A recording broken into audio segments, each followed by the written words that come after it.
Hello and welcome to After Mask. You know, it's the fan-run after show for The Masked Singer.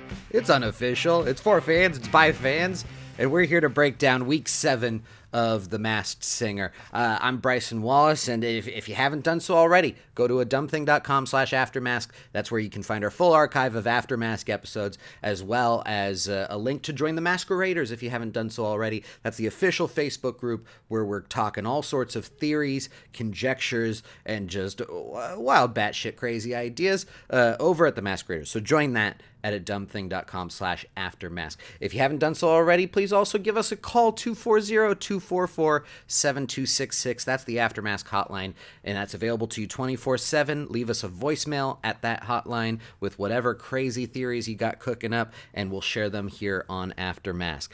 Well, I'm going to get right into it. My partner in crime, Tina, joining me for week 7 of The Masked Singer. Tina, thank you so much for being here. What did we feel about this week on The Masked Singer? It was a little disappointing to me, to be honest. I wasn't wasn't wowed by some of these performances. So, well, I don't know. It was a bit of a rough week for me. Okay, all right. So not the strongest week of The Masked Singer. We're down to presumably the best singers of the bunch, and it's just not doing it for you this week. Yeah, I think just they made some performers made some interesting choices that I didn't think quite were that great. Yeah. Um, yeah. Okay. All So right. We'll get into it. We'll break it all down. So we're down to 6 Masked Singers. All of them are performing this week on week 7. Nick Cannon at the top mentioning that between all of them, they got 54 Grammy nominations, 41 gold records, 49 films, and 8 Broadway shows. But still, this group not doing it for you, huh, Tina? yeah, well, I thought it was interesting that the at the top mention all of that, and I think to kind of prove that at this point we have mostly professional singers, Yeah. so people who are awarded for their singing ability. But I mean, I thought the Monsters performance was really good, and I liked the Bee and the Lion. But our favorites are some are standout performers. I thought the Peacock and the Rabbit did not have a great week this week. I mean, the judges thought that they were amazing, but I thought that they made some choices that I did not particularly like. So it's just more of a personal. That's you I just thought expect better of your Masked Singers. I do. I expect better of the Peacock and the Uh, Rabbit. well, first up is one that you've been excited for this whole route. It's, of course, The Monster. The Monster singing I Love Rock and Roll by Joan Jett. Clue Package mentions sharing The Monster's true voice on this show. The Monster's from the South. The Monster's won awards. People started saying he wasn't the real deal. Bad boy for life is mentioned, and then step back to the ring is a phrase that's used, which of course that's going to be something that Nicole for sure is going to latch on to. What did you think of the performance here? What did we think of the Clue Package? Well, I did really like this performance. I've noticed that the Monster is still the only one who he adds on to his costume kind of week by week, kind of based Love on it. what he's doing. Yeah, it's great. And we talked about this last week, how he has a simpler costume, and so it's a little easier to add stuff on. Um, I really liked in the Clue Package the very beginning when he's in the bunk bed and he has his his big eye, and he has he's when I was a little monster, and the our resident Men in Black security guards are reading him a bedtime story. Oh, I thought so that was so good. cute. So good. Yeah. And I also appreciated in the song how he did not change the pronouns, which I can't remember if I mentioned it on this show or if I just mentioned it to you in private. That Mm. I think that people who sing a song by someone of a different gender and they flip the pronouns, I believe that they are cowards, and you should Yeah, always keep the pronouns. And Monster did that. He's as saying written. he didn't switch it to say and she was with me. He kept it to he was with me. And I was like, yes, got it. And the dancers were not as sexy this time, like their outfits weren't as revealing, but they did implement an element of color guard and flag waving. And I also thought that was great. So the So, monster you're always a big fan of the monster. yes. The outfits on the monster just killing it. Season 2 of Mass Singer, we're looking out for that for every Mass Singer. Yes. We'll get to what the judges were saying. Jenny was guessing that it's Lil Jon. Nicole thinks that it's a boxer because of that step back into the ring business. JB Smooth off of that, just guessing Mike Tyson because he's supposed to be just like some comic relief here. And Yeah. Robin guessing Tommy Davidson, but then the monster offering up that he wasn't on the show in living color, so Tommy Davidson isn't it, but my shoe size is 12. You're still firmly T-Pain territory, right? Yes, I am. Yeah, of all of those guesses, like Little John is probably the closest. Yeah. And I think in the clue package, they are deliberately putting in a lot of like sports references Yeah. because the judges have frequently said that he was an athlete. And so, yeah, they're like lean into that. And yeah, they're like, they have yet to guess T Pain. Like, I've been kind of like recording like when Ever? they, yeah, ever. I feel like that the monster and the lion, they still have not guessed like who we and the rest of the internet think it is. So they have not guessed T-Pain. And so yeah, and it's like really throwing them off. And and yeah, he put it in like other kind of like rapper analogies. Like Bad Boy for Life. So, they're like, oh, is it P. Diddy? And it's like, no, it's not P. Diddy. Um, he's deliberately putting that in there because you've guessed that before. Yeah. And he's pretty good at like playing this little game of like keep the mystery alive. Yeah.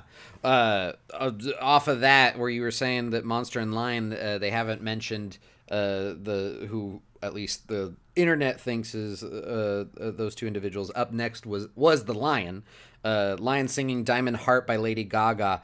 Film packages including film noir like motifs. Say My Yeah. Name is mentioned. And then there was an envelope that said Blue Moon on it.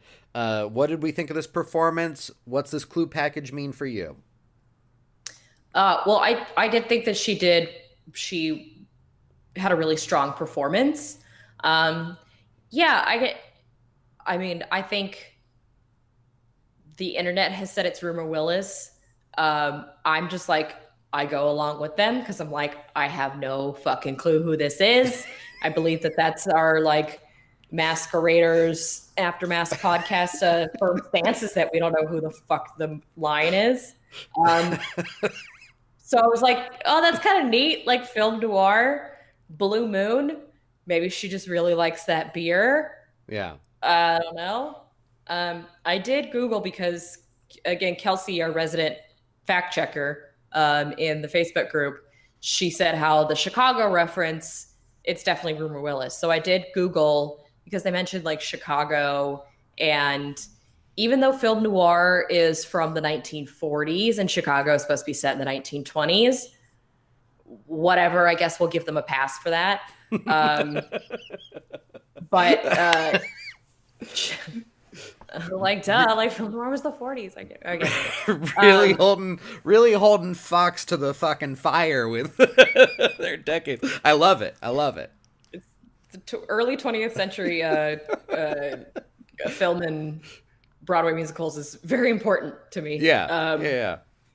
So, but I guess like I just kind of quickly Googled Rumor Willis was in Chicago on Broadway. She played Roxy Hart. So they did like say like, oh, Chicago, it could be Catherine Zeta-Jones or Renee Zellweger who were in the movie, but Yeah. they forget that they Chicago's just a didn't play. name anybody else. It was a play. But People have Chicago's played an it. actual musical that you could go to, and plenty of people could have played any of those parts, not just the two that were in the movie.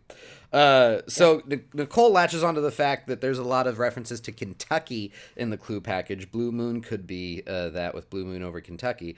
Jenny's guessing Mel B, just because they're really latched on to stepping away from the pride, which was said like weeks ago.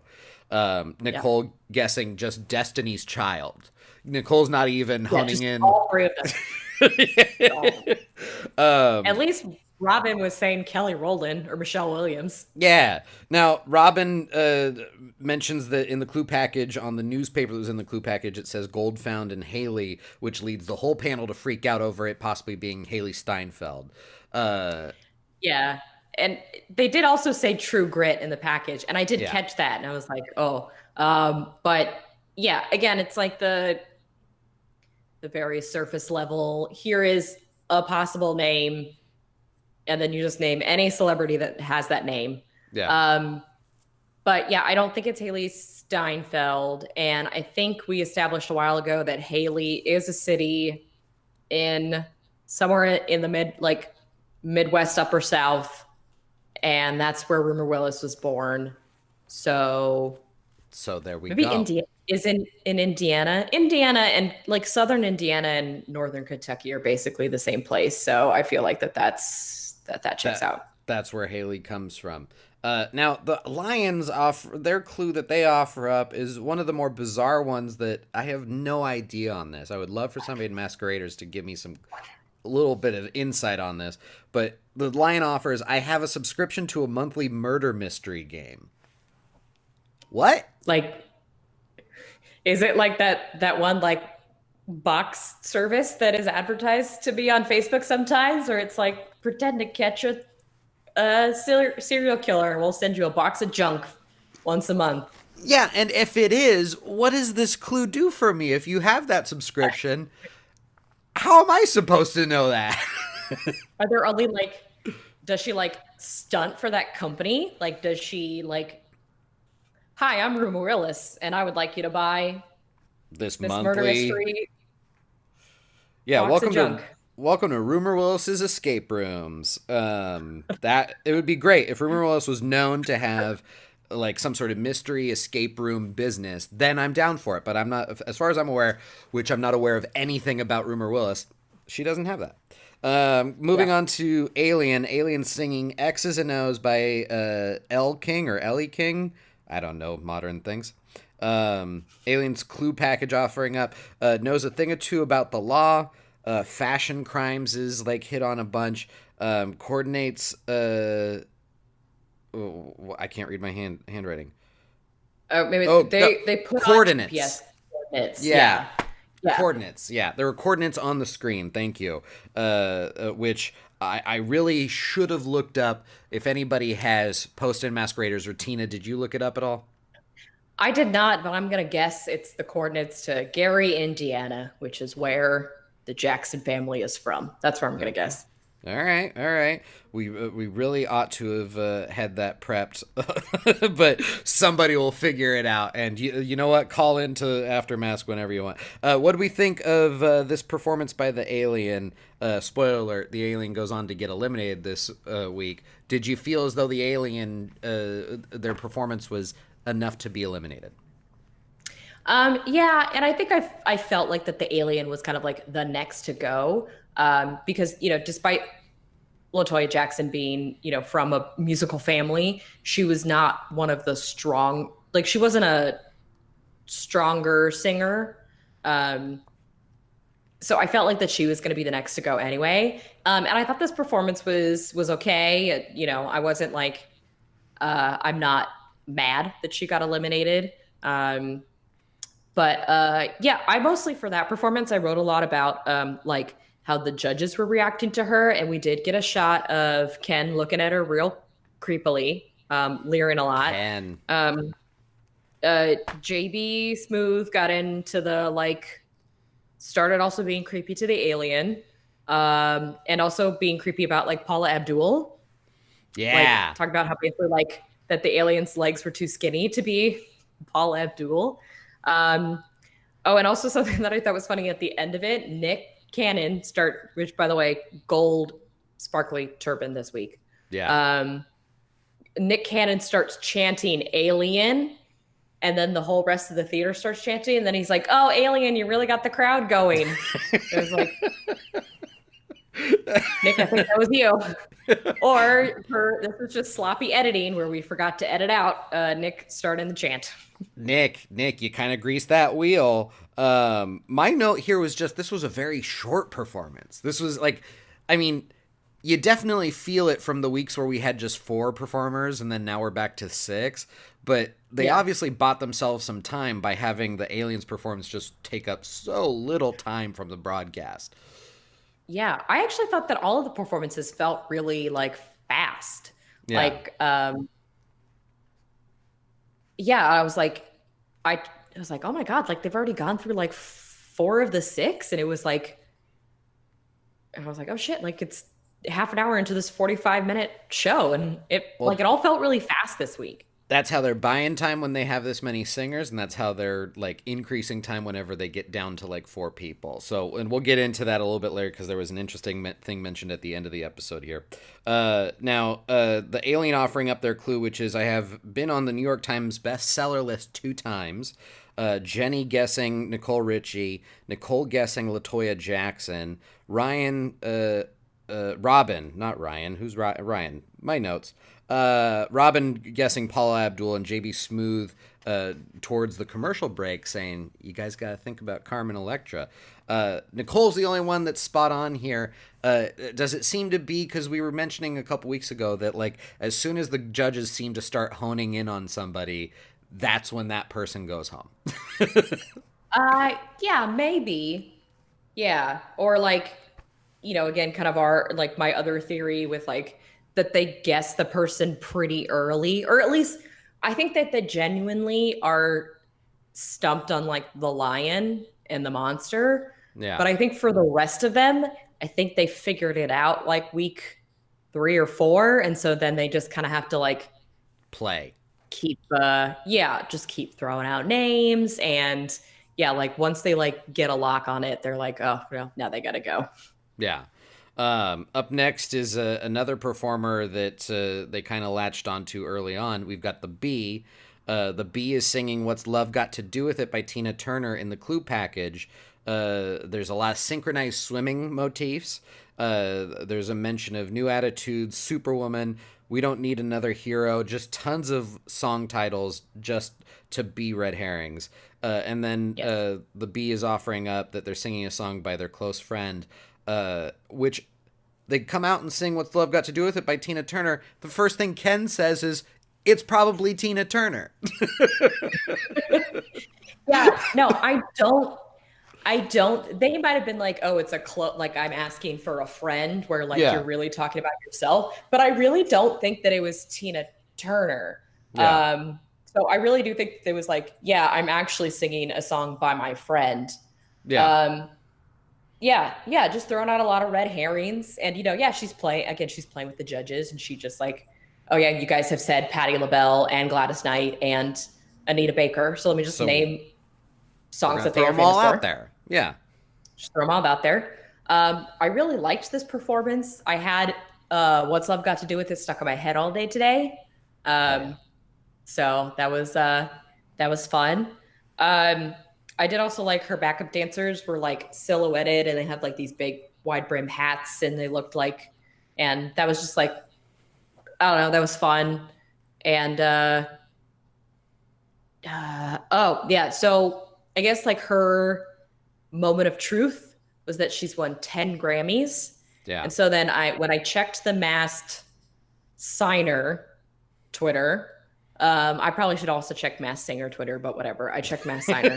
But No, no, like no. everybody had We're taking a firm stance on Aftermask that we no longer check the Masked Singer. We are exclusively checking the Masked Signer. You all at home can check the Masked Singer, but we are here to deliver the news of the Masked Signer. Sorry, go all ahead. right. Yeah.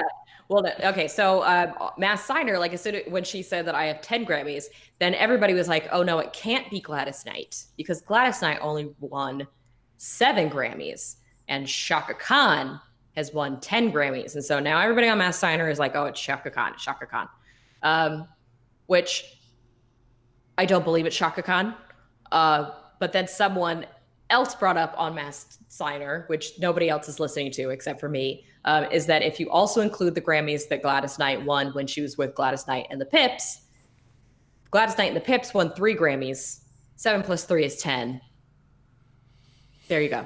Tina, I thank you for getting to the bottom of that, because if you didn't have an explanation for me after Gladys Knight only has 7 Grammys, I would have flipped this table, this whole backdrop, everything. But you delivered on the math there, and whoever it was on Mass Signer that offered it up, thank you. There's your solution. 10 Grammys There you go. across the board. Okay, There well you go. then now I can sleep easy tonight knowing that. Robin's guessing Gladys Knight. Nicole's guessing Patti LaBelle. Jenny McCarthy's guessing Anita Baker. The B offering up the I have 10 Grammys thing. So I hate to say it, Robin Thicke is onto something. You know, I think Ro- so. Robin Thicke is There's the still, smarty pants of this show, he is the and smarty pants of the panel. yeah, and I don't want to give him credit, but like he's the only one really. You want to put your money on Jenny McCarthy or Nicole? Mind you, Nicole got LaToya Jackson this week, but boy, if any of them say Neil Patrick Harris again, I'm gonna scream. So up next is the Rabbit. The Rabbit is singing a interesting rendition of "Isn't She Lovely" by Stevie Wonder. The clue package is showing some marionette imagery, which is fairly blatant if we are to believe that this is a member of NSYNC. Sunshine State is mentioned. Fried chicken is shown. Puppet Master becomes the ringmaster is mentioned at the end of the clue package. What did we feel about the Rabbit this week? Yeah, this was one of the choices where I was like, I felt like that they could have made a better choice. I didn't particularly appreciate the "Isn't She Lovely," and they did a very interesting cut to like, there was like, there's 3 black members in the audience, and they cut to them in the audience when he's singing this, and the 3 of them are just like, what? They're clapping because like they have to, but they're also like looking at each other like, what? And What is- I had that same reaction. If you're gonna like the whole like circus motif, I was like, why aren't you singing something from Panic at the Disco? Yeah. Like, why have we not crossed into that territory? He maybe can't really hit the high notes, but I don't know. So anyway, I thought it was a weird choice. It wasn't my favorite choice. So I didn't particularly enjoy the performance. But Now, yeah, I would like, sorry, I was just gonna jump in here. I would say off of the like rendition is my note was that this just felt like a unique cover of "Isn't She Lovely" that you would find on YouTube if you just like searched "Isn't She Lovely" cover, and somebody would have this like bizarre take of the song, and it just seemed as though the producer saw that and was like, yeah, let's steal that. You know, that's what it seemed like, because I don't think that there's like a music director on this show, or maybe there is, yeah. I don't know, but it doesn't seem like there's like a guy whose job it is to make renditions, because they've all been kind of straightforward covers. So I'm sure that there's some poor soul whose rendition of "Isn't She Lovely" was just stolen, because you can't really call dibs on your rendition of a song that you yourself stole, you know? So, but Yeah. you had additional thoughts? Well, I don't know. I guess it could have been worse. I guess it could have been like an acoustic guitar, like, like YouTube, like white boy acoustic guitar, like rendition. So it could have been worse. Can you At least he's like imagine? trying to like, yeah. Can you imagine the Rabbit on a stool, just like with an acoustic guitar, doing some sort of schmaltzy rendition of "Isn't She Lovely"? Any other thoughts on the Rabbit's performance this week? Um, oh, I thought it was interesting how uh, Robin said, like, someone's like, oh, like a boy band, like a country western boy band, and then Robin said Rascal Flats, and I was like, they mentioned Rascal Flats. Jenny McCarthy mentions Rascal Flats one time, and then suddenly everything is Rascal Flats. Yeah. Yeah. Now the Rabbit's offering up "I have 17 tattoos on my body," which then leads to Nicole to guess JC Chazé, Jenny guessing her husband Donnie Wahlberg, which I think she's just doing to be cute. Then she's guessing Joey Fatone, and then Billy Ray Cyrus. What did you think of the Billy Ray Cyrus guess? Well, Billy Ray Cyrus is not from Florida, and like the Yeah. judges all said, like, oh, Sunshine State, it's from Florida, and the NSYNC boys are from Florida. Billy Ray Cyrus is not from Florida, and so it's like I was waiting for someone to be like, but hold up, he said the Sunshine State, and like I don't know, he doesn't have any association with the state of Florida. Like Yeah. he's all like Nashville, Tennessee, and all of that. So I was like, I didn't. I think it's just one of those, like, again, the producer like slips them a note, and it's like, say it's this Say person. this. Say this. Now, is every single boy from NSYNC from Florida? Um, I I think so. I Yeah. also know I have that no like idea. they were NSYNC was engineered. They were Uh, genetically modified. they were well they were put together in Florida. So like that's where like Lou Pearlman and his whole uh boy band operation was. And recently I was reading some like history on like the kind of boy band era of the 90s. NSYNC was deliberately formed to be a rival to Backstreet Boys, because Lou Okay. Pearlman kind of knew that, because Lou Pearlman also came up with the Backstreet Boys, and he knew that like eventually people were going to be tired of the Backstreet Boys, and so he deliberately engineered NSYNC to be their rival, and he specifically wanted NSYNC to be a white version of Boys to Men, so that they can market that R&B sound to those sweet, sweet suburban white teenagers. And I was like, oh, Okay. I you're mean, such an there. asshole. I mean, there's plenty of other reasons that Lou Pearlman is an asshole, but uh, that was I hadn't thought of his name in a long time, and I was going to ask you, was NSYNC a product of that one guy? You gave me Lou Pearlman. Now that's going to be the last thing I think of before I go to sleep tonight. Um, So finally, this week, the Peacock is performing, and boy, like we've said on this show before, this is the Peacock's show to lose. Like the Peacock is here Yeah. to frickin' bring it. The Peacock singing "I Can't Feel My Face" by The Weeknd. In the Clue package, we're covering Showbiz Prodigy, performed and has hosted award shows. There's a bobblehead of the Queen of England, and then the Peacock says that I want to win this so bad I can't feel my face, then just sings I can't feel my face. What did we think of the Peacock this week? I did not think this was a good song choice for him. Yeah. Um, and I didn't think it was definitely not his strongest performance. And also like the set design was very Vegasy. Mm-hmm. Um, and I think it's more like to do with his like Clue package, but then his backup singers were like, or not his backup singers, his backup dancers were like goth Victorian beekeepers Yeah. in like bodysuits.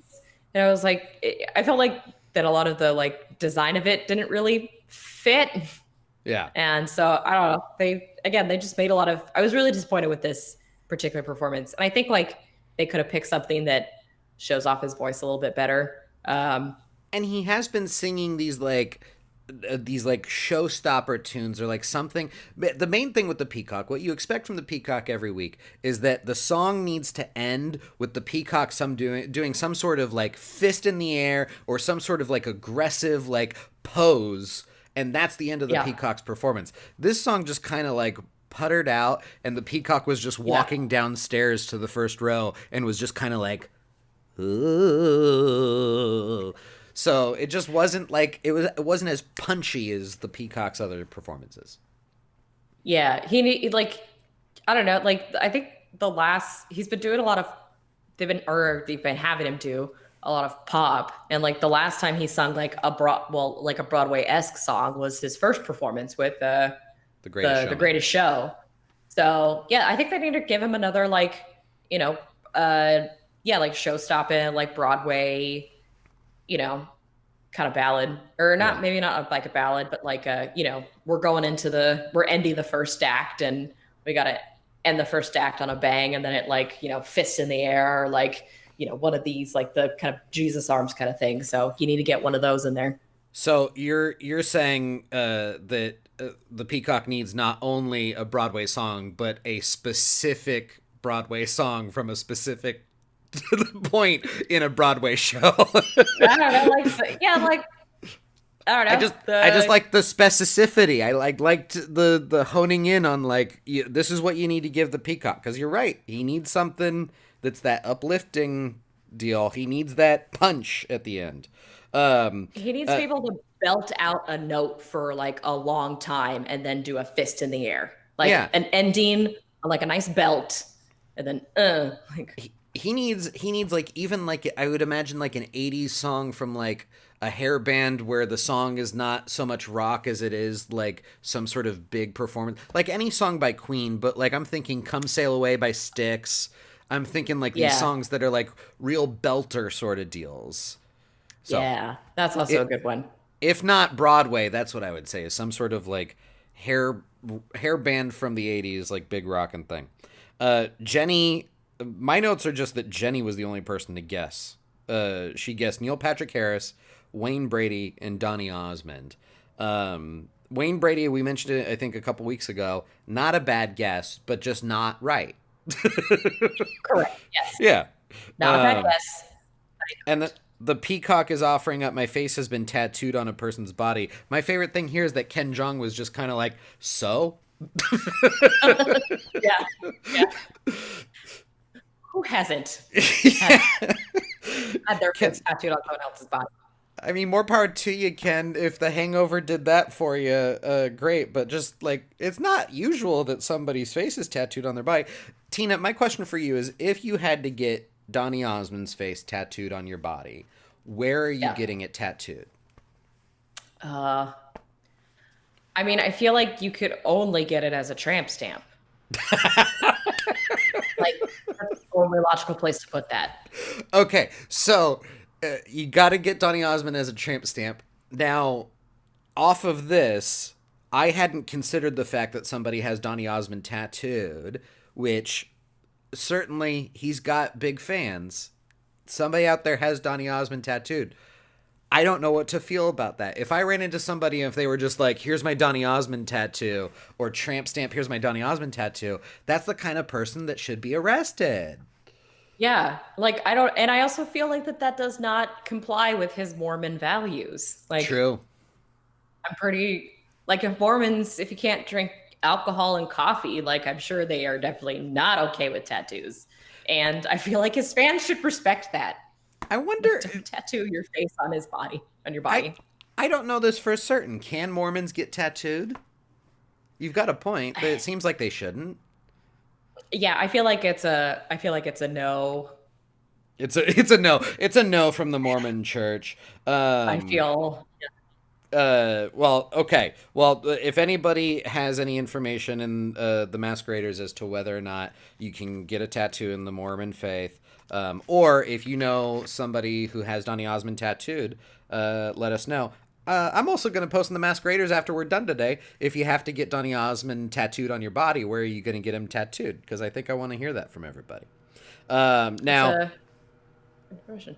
yeah. I want to hear everybody's thoughts on that.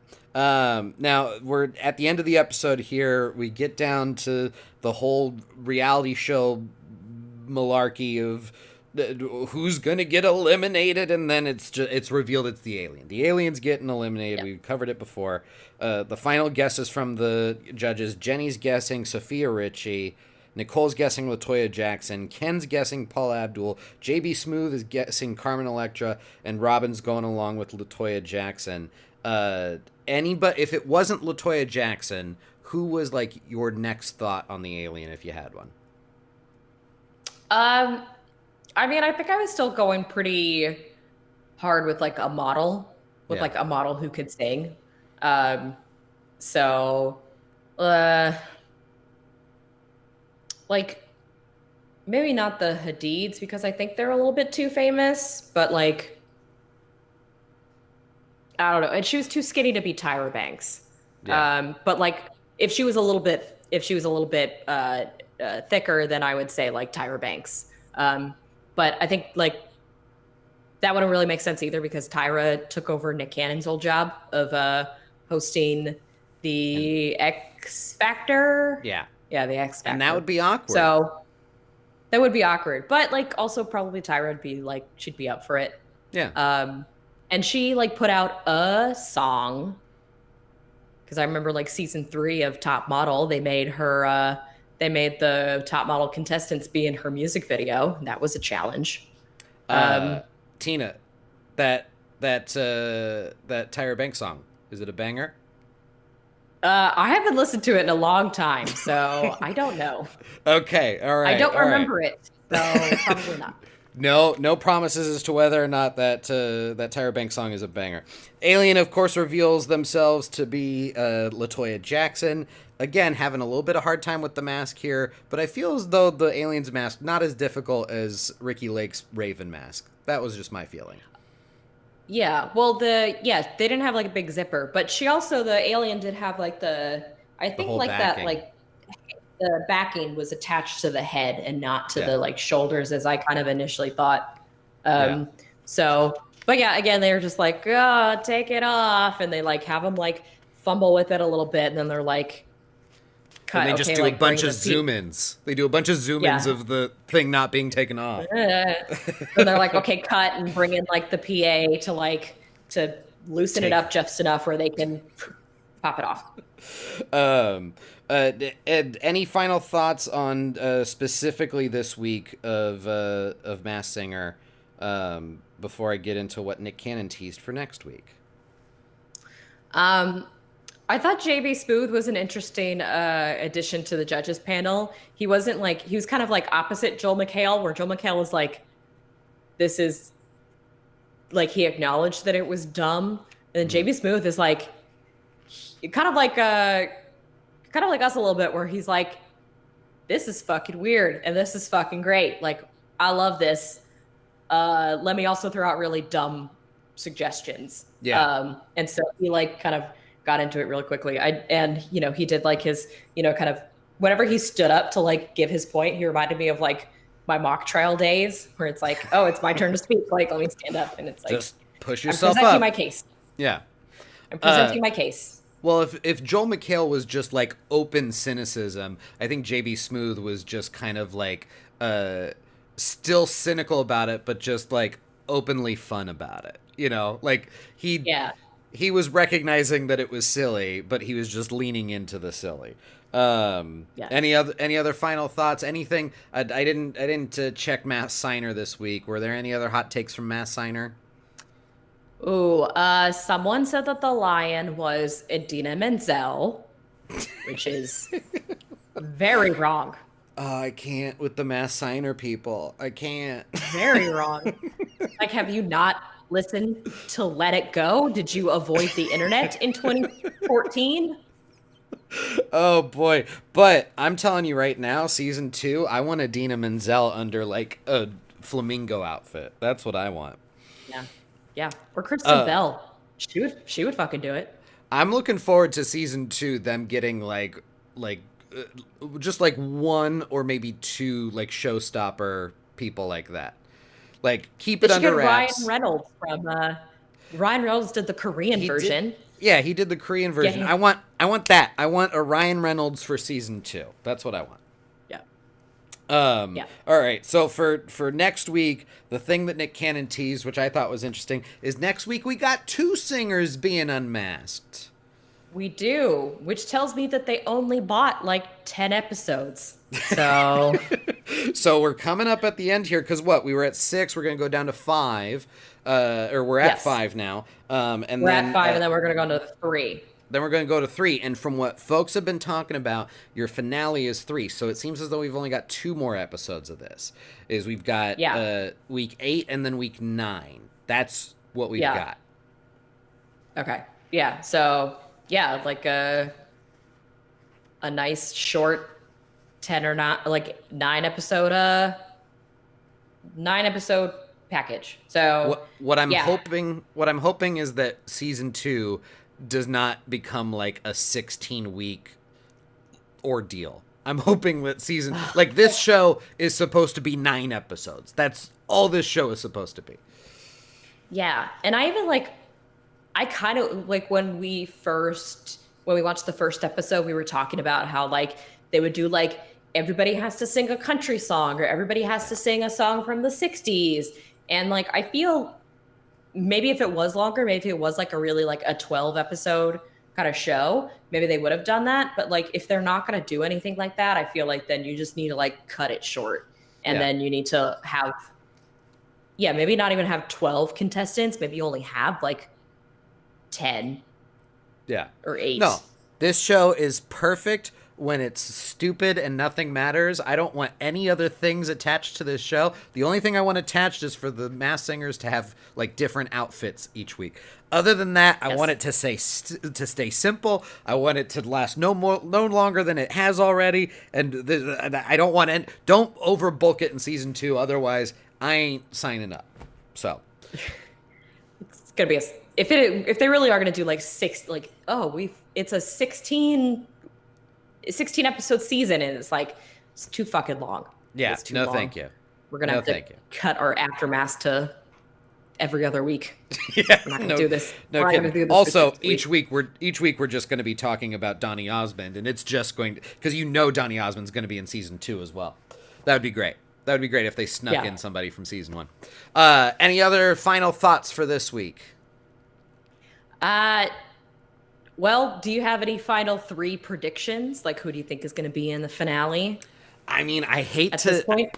I hate to spoil it for anybody that hasn't caught on to this, but in the like promotional videos for the Masked Singer, there has been a specific shot of a bunch of Masked Singers in a circle singing around 3 specific Masked Singers. I don't know if you want to know who those are, but it seems to be footage from a presumed finale and 3 specific singers in the middle. Oh, like what? Like the final 3 are in the outside, No, the final 3 are in the inside, and all the other Masked Singers are in a circle singing around them. Oh, wow! Is this like they're all singing around them, and like they're gonna offer them up to like the Masked Singer gods? Like they have to be in this special ceremony. This whole show just feels like a prescribes like a ritual sacrifice of some sort. But yeah, so one of them is going to be sacrificed. One of them is going to be sacrificed so that Nick Cannon can have like the ultimate sparkly turban. Like you have to perform this ritual sacrifice in order for the turban to be reformed. Yeah, and then that's going to open Kingdom Hearts. I don't know. You're all about that Kingdom Hearts, man. So the three that are in there, I believe, are Monster, Bee, and Peacock. So that interesting. That would mean perhaps next week Rabbit and who am I forgetting? Lion. Rabbit and Lion are eliminated next week. That's a theory, but any presumed final 3s for you? I think I was thinking Peacock, Rabbit, Monster as the final 3, or Peacock, Rabbit, and Lion. I feel like that they really like Lion, and that she'd keep going. But we just know that Peacock's going to be there. Probably Donny Osmond's going to win the whole thing. Freaking Donny Osmond! I'm just saying.